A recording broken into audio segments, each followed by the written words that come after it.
3.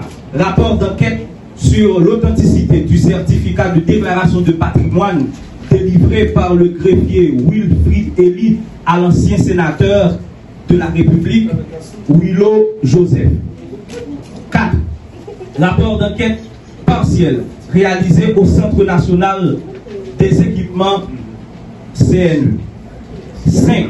Rapport d'enquête relatif à la gestion de l'ancienne directrice générale de la loterie de l'État haïtien, Marie-Margaret Fortuné Dautier, pour la période allant de mai 2016 à avril 2021, phase 2, les tenanciers de Borlette. 6. Rapport d'enquête sur la gestion des matériels et équipements de la mairie de Ouanamètre par le maire Luma Démétrius. 7. Rapport d'enquête sur les contrats de location de bâtiments logeant le ministère de l'Éducation nationale et de la formation professionnelle. 8. Rapport d'enquête sur le patrimoine du sénateur de la République, de l'ancien sénateur de la République, Nenel Kassi. 9. Rapport d'enquête sur les cartes de débit et autres biens du Sénat de la République. 9. Rapport d'enquête sur l'acquisition par l'Office national d'assurance vieillesse, ONAS, d'une propriété fonds et bâtisses pour la somme de plus de 86 millions de gourdes devant loger une école de formation continue. Et 11, pour finir, rapport d'enquête sur les soupçons de corruption entourant les contrats de location de véhicules conclus par l'Office national d'assurance vieillesse, ONA, entre juillet 2021 et février 2023. Mesdemoiselles, mesdames et messieurs de la presse, parlée, écrite et télévisée, vous qui nous suivez, en présentiel et en distanciel, voilà donc qui met fin à la cérémonie officielle d'aujourd'hui. L'unité de lutte contre la corruption vous remercie de votre présence et vous donne rendez-vous à très bientôt. Merci beaucoup. Distingués enquêteurs de l'unité de lutte contre la corruption, mesdames, messieurs de la presse parlée, écrite, télévisée et en ligne, mesdames, messieurs, l'unité de lutte contre la corruption s'apprête à célébrer le 8 septembre 2024 ses 20 ans d'existence. Au cours de cette année du vingtenaire, lancée le 8 septembre dernier, je suis heureux, en ma qualité de gendarme anticorruption de l'État, de décréter pour l'unité de lutte contre la corruption cette année, l'année de la redevabilité, l'année de la reddition des comptes. L'UNCC décide tôt cette année fiscale de demander des comptes à ceux et celles qui ont le grand privilège de gérer les biens publics et collectifs. Aujourd'hui, 15 novembre 2023, je transmets par devant la face du monde, par devant le peuple haïtien notamment, 11 rapports d'enquête à la justice sur des faits avérés de corruption. Cette cérémonie de remise se veut la 4e de mon administration pour un total de 42 rapports finalisés et acheminés aux autorités de poursuite. Un immense effort qui traduit une motivation et un courage inouï de ces hommes et femmes de l'ombre qui sont les agents assermentés de l'UNCC, dotés de pouvoir d'officiers de police judiciaire. La constance de nos actes, le sens élevé de la République et l'attachement à l'avenir qui nous anime, qui anime cette équipe d'experts dans le domaine de la lutte contre la corruption, explique ce rendement sans commune mesure en Haïti dans l'histoire de la lutte contre la corruption. Cette efficacité assumée se fait possible grâce à cette volonté sans équivoque manifestée au plus haut niveau de l'État par le gouvernement de la République qui engage des réformes profondes visant à imposer la transparence et la bonne gouvernance dans les finances publiques.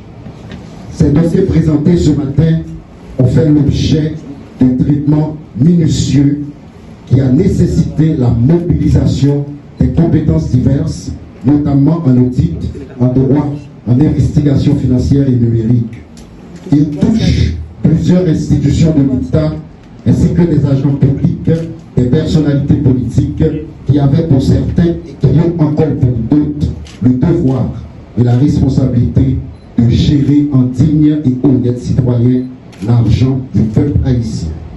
Ces enquêtes d'envergure concernent, entre autres, l'Office national d'assurance vieillesse, ONA, le Centre national d'équipement, CNE, le Sénat de la République, l'APN de Saint-Marc, le ministère de l'Éducation nationale et de la formation professionnelle, le ministère des Affaires étrangères et des cultes, la mairie de Ouanamètre, première phase, et la loterie de l'État haïtien. Les informations, les infractions retenues à l'issue des investigations sur les actes de détournement de biens publics, d'enrichissement illicite, de blanchiment des avoirs, d'abus de fonction, de prise illégale d'intérêt, de fausses déclarations de patrimoine, de faux en écriture publique et d'association de malfaiteurs à titre, bien sûr, d'infractions assimilées. Il va sans dire que la perte que subit l'État haïtien à cause de ces actes de corruption de ceux et de celles qui ont trahi la nation est colossale. Sur l'ensemble de ces dossiers, le trésor public a été saigné à blanc. Les pertes et les manques à gagner sont estimés à plus de 4 milliards de gourdes, soit 2% du budget national 2023-2024 et 11 fois plus que le budget alloué à l'unité de lutte contre la corruption. Je veux aujourd'hui, entre autres, affirmer que l'USCC a déjà conduit 7 enquêtes d'importance à l'Office national d'assurance vieillesse ONA, dont 5 pendant mon administration. Il s'agit notamment de la RBI, de ONA Pharma, Caribex et de ces 2 dossiers transmis aujourd'hui portant sur des véhicules loués en dehors de toute norme établie pour plus de 60 millions de gourdes et de l'acquisition d'une propriété à Pétionville pour plus de 86 millions de gourdes dans les conditions opaques qui dissimulent des faits importants de corruption. Ce sont 2 scandales énormes de corruption documentés par les enquêteurs. Nous décidons de maintenir une veille permanente sur cet organisme social de l'État transformé en espace pour enrichir illicitement certains responsables, ceux au détriment des plus vulnérables que cet organisme est appelé à protéger. Plus que des rapports d'enquête, il s'agit de réquisitoires sévères qui établit un état des lieux absolument immonde, de l'idée dominante qui veut banaliser la corruption, qui veut imposer cette mentalité qui tente de faire accepter que voler l'État n'est pas voler. C'est une perversité, c'est un déni de la vérité qu'il faut combattre à tout prix. Et c'est donc dans ce combat pour la survie collective, j'invite la justice à donner écho aux actes courageux de l'unité de lutte contre la corruption.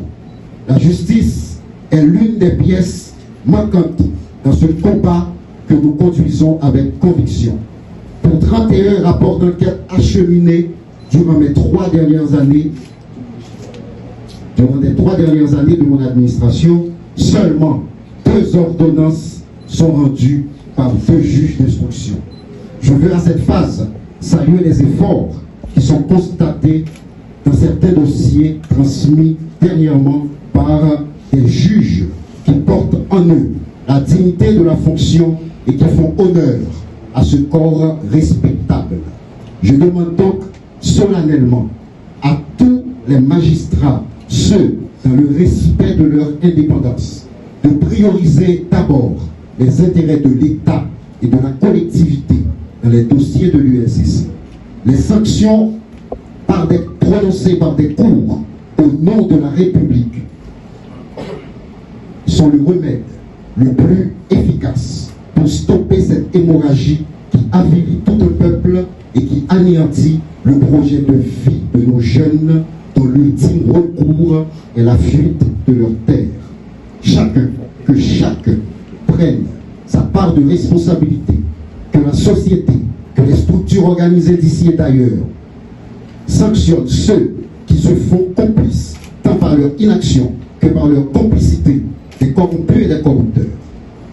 Monsieur le commissaire du gouvernement, monsieur le doyen, votre présence ici dans les lieux traduit l'intérêt que vous portez à cette cause. Vous êtes deux grands amis de cette maison et deux serviteurs de carrière. Toute la République attend ce signal de vous. Des choix, des substituts et des juges d'instruction qui conduiront ces dossiers dépendent leur avenir. Je vous invite à miser sur des magistrats honnêtes et qui maîtrisent les crimes financiers. À partir des choix que vous aurez à faire, je me ferai une idée exacte du traitement qui sera donné à ces dossiers de corruption. Enfin, chaque journaliste ici présent sortira de ces lieux avec un résumé exécutif de chaque rapport d'enquête transmis en ce jour. Il s'agit de Joseph, nous allons assister, mesdames et messieurs de la presse, par l'écrit et télévisé, à la remise symbolique des rapports d'enquête de l'unité de lutte contre la corruption à la justice en ce moment même. Et pour cela, le directeur général va se tenir et faire le geste auprès du commissaire du gouvernement.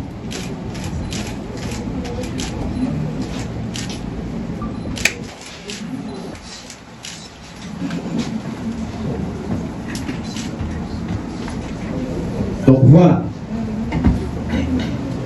Par ce geste, la cérémonie d'aujourd'hui prend fin pratiquement, mais comme nous avons promis à tout un chacun, et le directeur général de l'unité de lutte contre la corruption vient de le souligner et signaler même dans son discours, chaque journaliste va recevoir à présent un rapport, un résumé exécutif des rapports d'enquête de l'unité de lutte contre la corruption.